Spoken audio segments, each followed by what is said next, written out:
A community garden. I would love to see Okay, adults utilizing the park.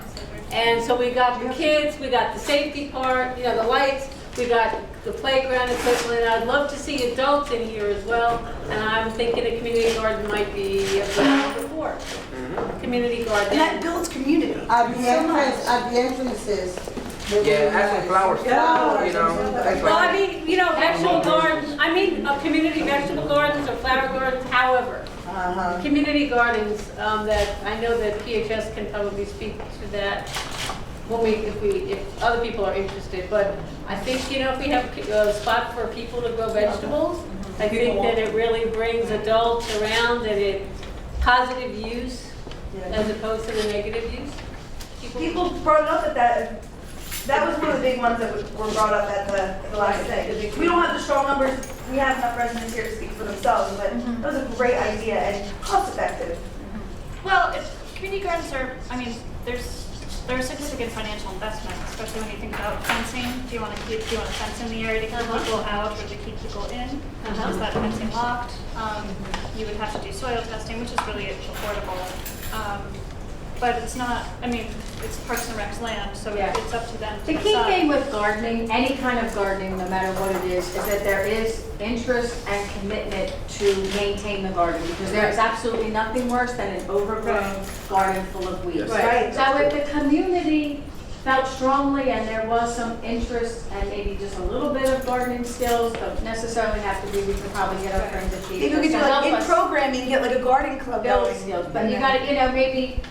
I think the idea of enhancing the library entrances on either side with some flowers would be a great starting ground. Right. It would make the library look better, and then see where you go from there. It's a really big commitment. Community vegetable gardens are a little bit different, and they are great, and we have them in places. It was maybe So how about second step. How about I put together? Gardening in general. Yeah, like I'll put community gardening / landscaping, flower, So that we work this all out, and I think it's a very valid point, because you have to be able to keep up with this. Oh, yeah. I think all this financing should be attached to different programs or events, and then you have the people speaking, because then they're committing to it before it's even started. They're raising the funds to do it with. Right. Exactly.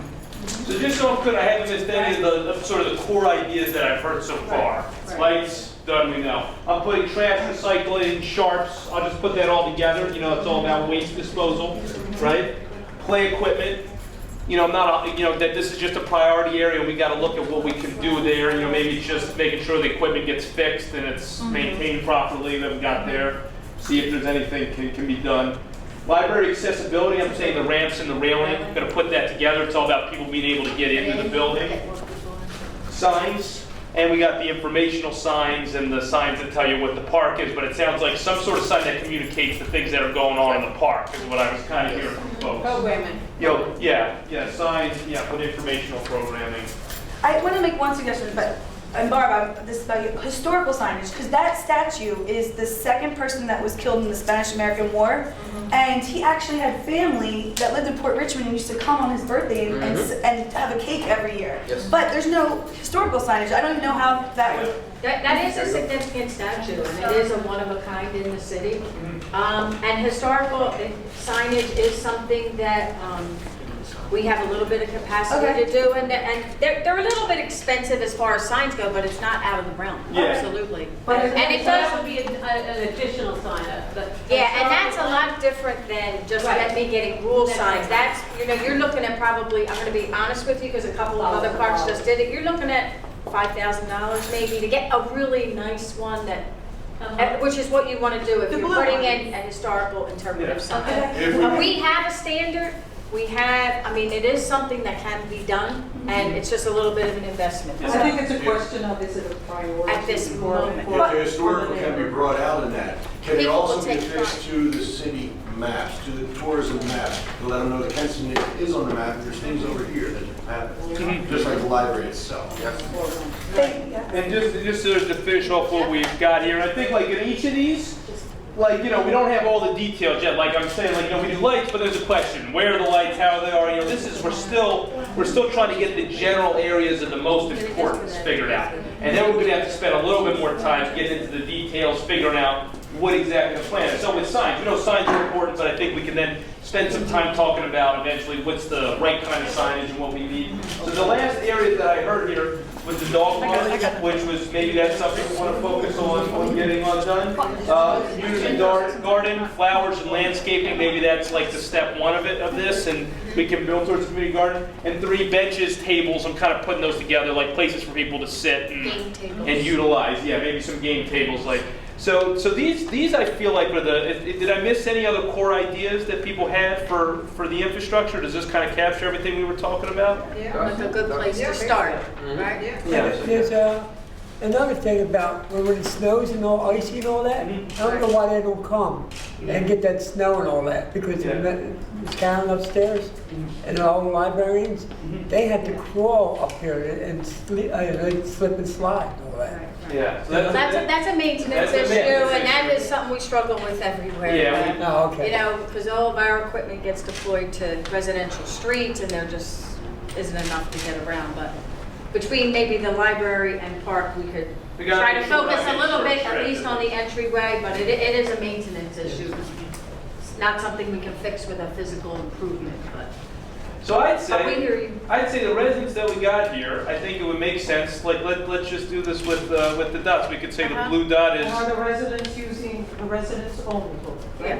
Yeah, let's just do that. Let's just have the residents come up with dots, and like we got our options here, and the blue dot would be the one that you think is the absolute top priority. I know a lot of folks thought that was light, so I guess we'll see a lot of blue dots there. And then we just go across. Yellow could be your number 2, your second most important one.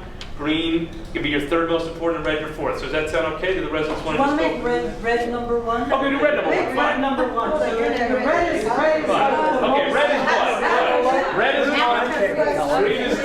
We'll go across. How does that sound? Do you want to get us started? Red is most. Red is most. Yeah. I don't like that color. What? I love it. Then yellow's like the residents in this situation. You're a resident. You're a resident. Define residency. Oh, I mean, I think a resident is somebody who lives in this neighborhood around the park. I mean, that's what I think. That's what I think a resident is. I mean, I think if you live here, tell us what you think. Yes, I am. I know you could use everybody's input, I think if you're a resident of Philadelphia, honorary or otherwise, But I don't want to say like this. I'm not voting because I'm just trying to live. We're on the listening side. So some of us are on the listening side of the fence. Yeah, some people live in the neighborhood and some people don't. So we don't want the people who from outside the neighborhood to define the priorities for the people in the neighborhood. Right?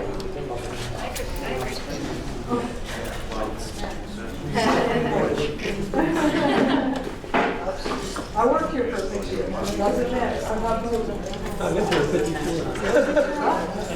You get to vote this close. This is one way where you learn that voting does count, and it doesn't matter what the election is. Voting matters, ladies and gentlemen.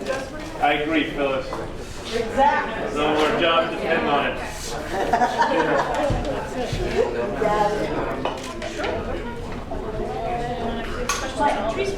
I'm so happy we have so many residents here, like. No, it's filled in. Well, I was going to come 2 weeks ago, and I missed it. We're gonna make a club, a cleaning club. I know, but I think I do. yeah.